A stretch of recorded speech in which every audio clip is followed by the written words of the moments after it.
Y no nos puede mentir, señora consejera de Educación, porque ni usted ni la Junta de Extremadura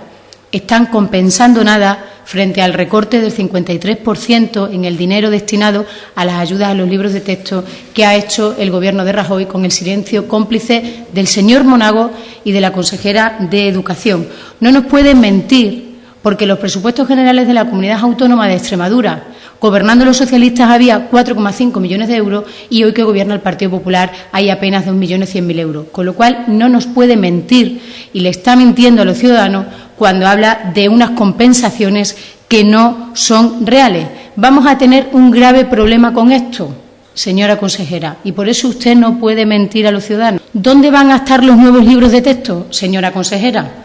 ¿En el Banco de Libros y de Préstamos de la Junta de Extremadura? ¿Cómo vamos a suplir la necesidad de comprar los nuevos temarios, los nuevos libros de texto para los niños y niñas de la educación pública en Extremadura, cuando hemos pasado de 9 millones de euros gobernando los socialistas a poco más de 2.100.000 euros? ¿Dónde está su compensación, señora consejera, si los datos y los números hablan por sí solos? ¿Por qué este silencio cómplice de la Junta de Extremadura y del señor Monago cuando el Gobierno del señor Rajoy quita a esta región el 53% del dinero dedicado a las ayudas a los libros de texto en nuestra región? Ayudas